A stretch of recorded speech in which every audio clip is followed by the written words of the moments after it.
Perkenalkan, saya Via Uliauda. Hari ini akan sharing mengenai klasifikasi saluran yang merupakan teorema atau dasar dari mekanika aliran fluida atau hidrolika. Sebelumnya, bagi rekan-rekan, teman-teman semua yang mendapatkan kebijakan ataupun kesempatan untuk work from home atau study at home, maka laksanakanlah. Jagalah kesehatan kalian, jagalah kebugaran tubuh kalian, dan juga makan makanan yang bergizi. Ya, saya pribadi pun juga menghimbau kepada teman-teman semua, bila mana teman-teman yang memang memiliki kecukupan berlebih untuk bisa mensupport tenaga garda terdepan Indonesia agar coronavirus ini bisa segera teratasi, ataupun paling tidak minimal teman-teman juga bisa membantu dari lingkungan sekitar, misalkan Karang Taruna untuk menjaga lingkungan daerahnya untuk karantina wilayah, maupun semprotan desinfektan setiap minggunya. Dan juga yang paling utama adalah kita doakan negeri ini agar segera pulih, karena ini adalah bulan Ramadan, di mana doa-doa bagi kalian umat muslim saat berpuasa itu merupakan doa yang tidak tertolak. Semoga negeri kita cepat sembuh. Oke, selanjutnya untuk pemaparan materi yang lebih lanjut atau lebih luas, stay tune. Teorema saluran ini merupakan cabang dari hidrodinamika yang membahas mengenai gerak air atau mekanika aliran. Ditinjau dari mekanika aliran itu terbagi dua, aliran saluran terbuka dan juga aliran saluran tertutup. Secara umum, perbedaan antara aliran saluran terbuka dan saluran tertutup ini, aliran saluran terbuka ini memiliki permukaan bebas, sedangkan aliran tertutup tidak. Karena aliran saluran terbuka ini memiliki permukaan bebas, maka dia berhubungan dengan tekanan atmosfer.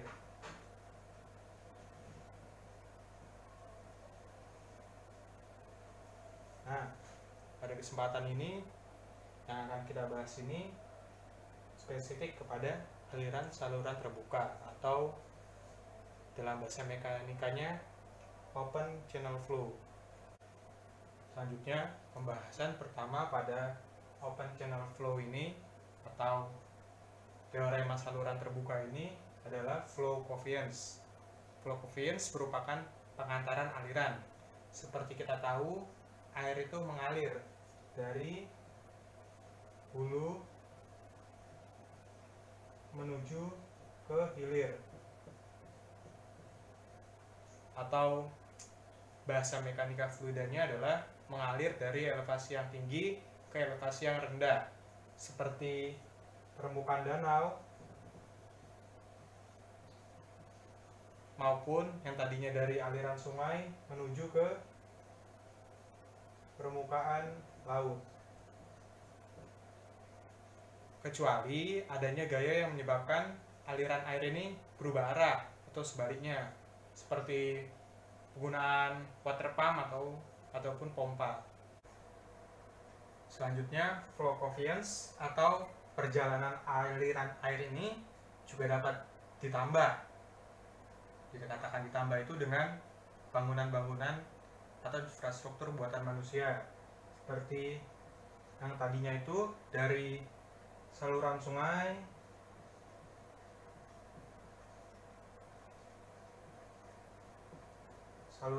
atau dari aliran sungai itu dipecah menuju ke irigasi.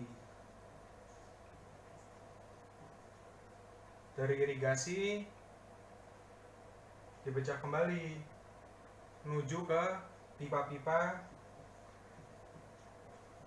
contohnya ke saluran perumahan, ataupun menuju ke gorong-gorong serta ada juga bangunan buatan yang lain. Misalkan tadinya dari saluran sungai itu diarahkan si aliran ini menuju ke kanal.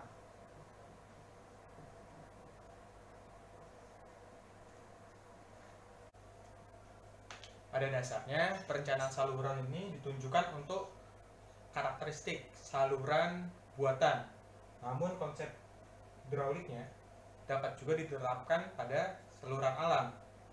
Tadi di awal sudah dibahas perbedaan umum mengenai saluran terbuka dan juga saluran tertutup.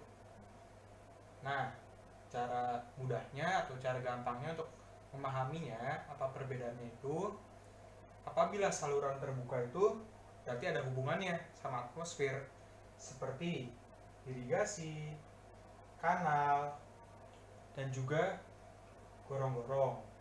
Itu untuk memudah memahaminya, alias tidak ada penutup di bagian atas saluran. Sedangkan saluran tertutup ini mempunyai ciri khas berupa penampangnya itu penampang penuh.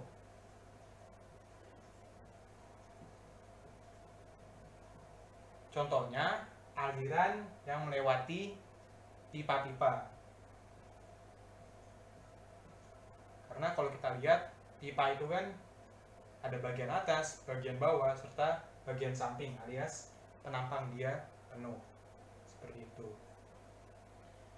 Open channel flow ini juga punya nama lain, yaitu free surface flow atau permukaan bebas. Selanjutnya, pada open channel flow atau teori saluran terbuka, kita akan membahas mengenai elemen geometri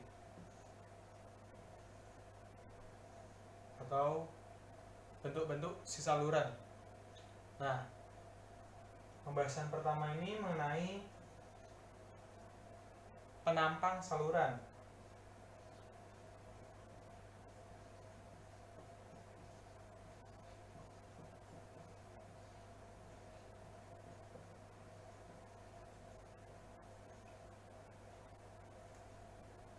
Pada saluran terbuka terdapat dua jenis penampang saluran, cross section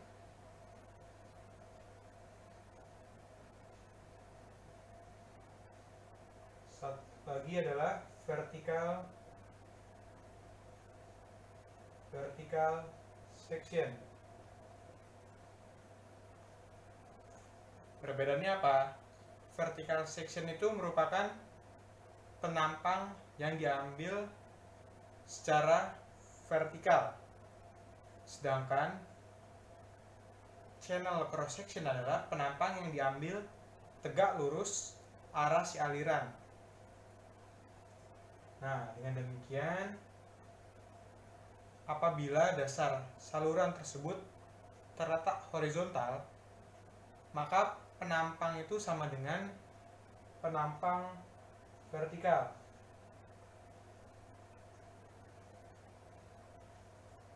Bentuknya diambil horizontal. Seperti itu. Pada elemen geometri saluran terbuka, kita selanjutnya akan membahas bentuk-bentuk dari saluran tempat aliran mengalir.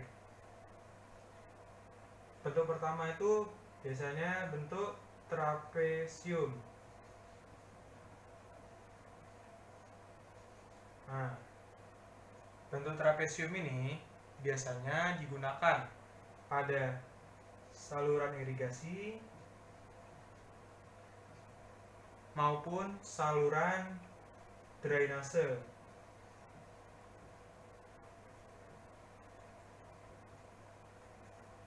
Bentuk trapesium ini merupakan bentuk saluran alam ya, di mana kemiringannya itu menyesuaikan dengan sudut-sudut lerengnya dia, lereng si salurannya.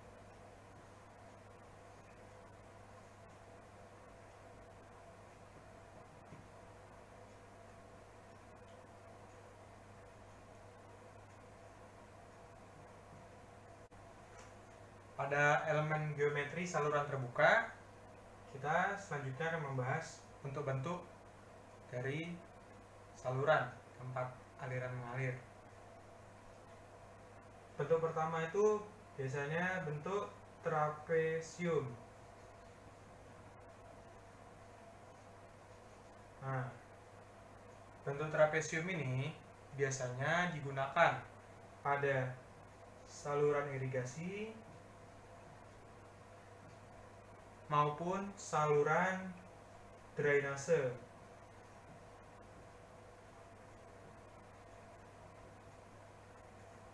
Bentuk trapesium ini merupakan bentuk saluran alam ya,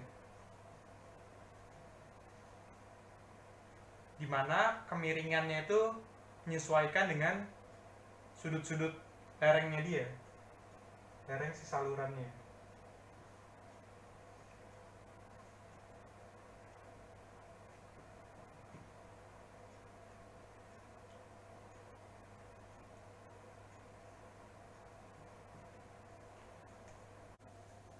Selanjutnya, bentuk saluran selanjutnya adalah bentuk penampang persegi panjang ataupun segi empat.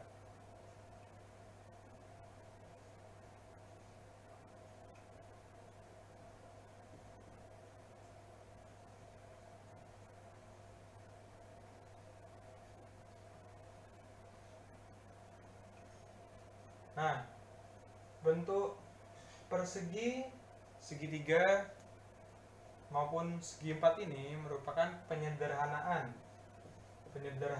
dari bentuk trapesium. Biasanya saluran dengan penampang ini digunakan pada lahan yang sempit.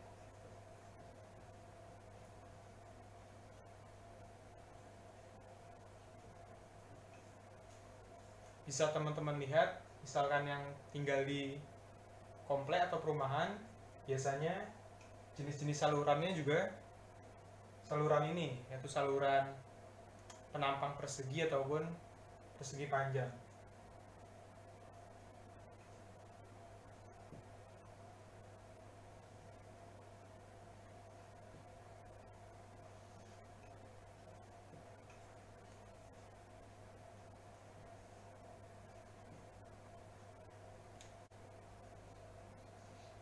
Bentuk saluran selanjutnya itu bentuk saluran dengan penampang lingkaran.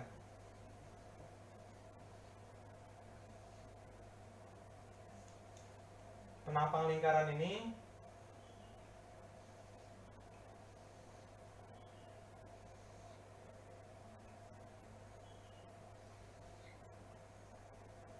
biasanya digunakan pada gorong-gorong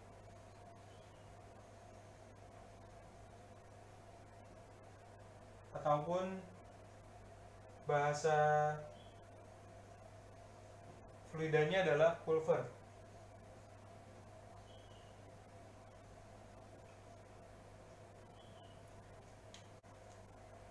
Oke, next pada pembahasan elemen geometri penampang saluran, kita ada detail penampang memanjang saluran.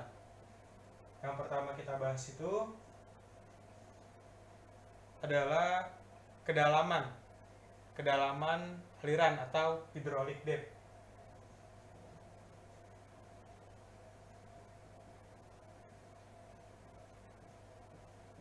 Nah, hydraulic depth ini punya rumus D sama dengan Y cos theta.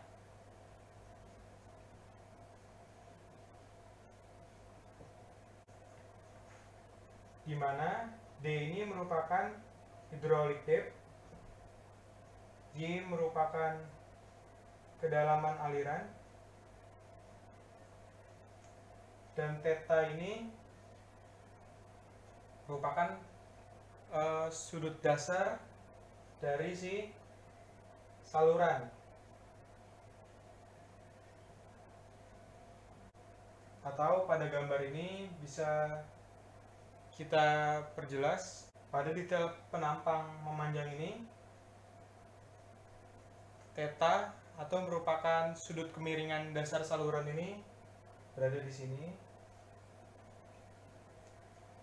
Ini saluran, ini kemiringan dasarnya, ini urukan tanah di bawah si saluran. Selanjutnya pada penampang ini tadi hydraulic depth atau HD. HD ini kan berarti kedalaman dari penampang aliran. Berarti yang ini. Selanjutnya Y atau kedalaman vertikalnya.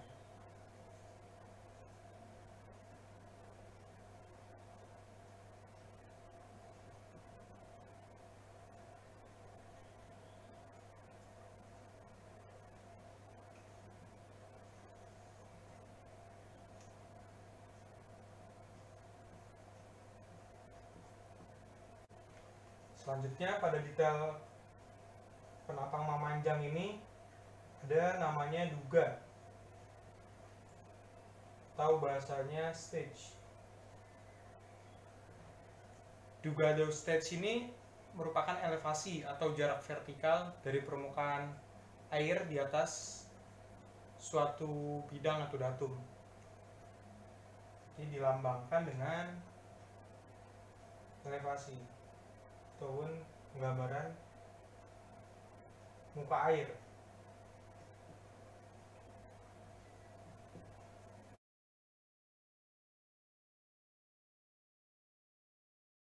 Oke, selanjutnya kita punya detail penampang memanjang dari tanpa atas. Nah, detail yang akan kita bahas itu yang pertama itu top width atau lebar bagian atas. Lebar bagian atas ini dilambangkan dengan notasi atau simbol huruf T. Ini dia. Selanjutnya ada luas penampang saluran atau kita simbolkan dengan area. Luas penampang saluran itu luas pada bentuk penampang, misalnya bentuk penampangnya trapesium ya, berarti luas trapesium di bagian ini.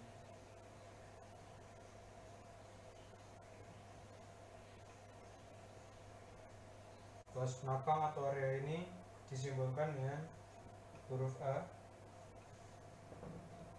Luas penampang mengacu pada penampang melintang dari aliran di dalam si saluran ini. Makanya kalau bentuknya trapesium ya berarti luas areanya menggunakan rumus trapesium. Pada detail penampang memanjang ini, yang ketiga ada namanya keliling basah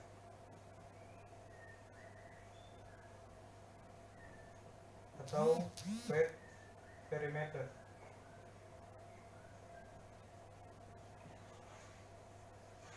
Keliling basah itu suatu penampang aliran yang didefinisikan sebagai bagian dari parameter penampang aliran yang bersentuhan ataupun kontak langsung dengan batas benda padat antara bagian atas maupun bagian bawah, dan disimbolkan dengan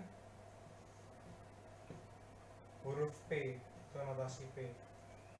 Pada detail penampang melintang, elemen geometri aliran atau saluran, yang keempat ini ada namanya jari-jari. Jari-jari hidrolik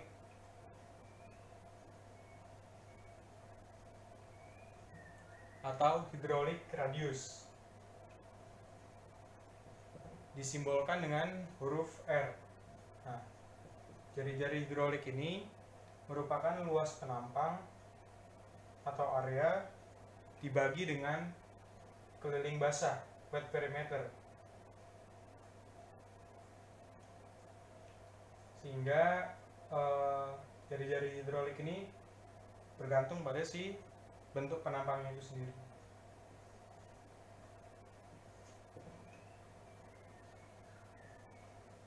Yang kelima ada kedalaman hidrolik.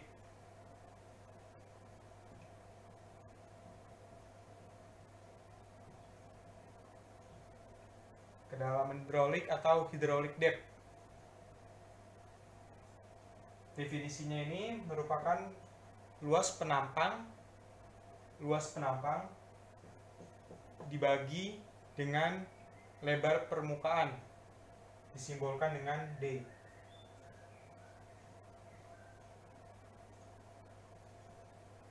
Luas permukaan atau area dibagi dengan lebar permukaan.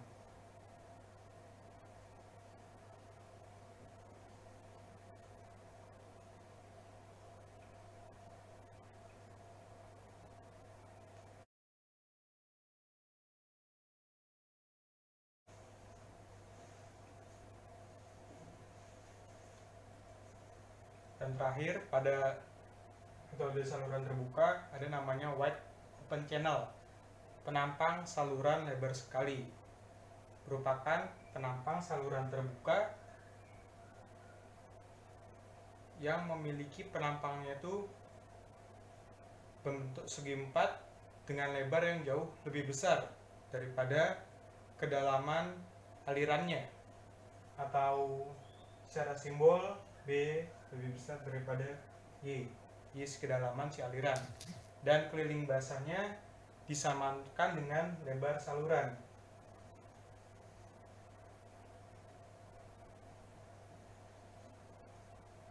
Maka luas penampangnya itu A sama dengan B dikali Y, berarti P sama dengan B. Atau bila ditulis rumusnya adalah B sama dengan A per P, A nya menjadi B kali Y dibagi dengan B.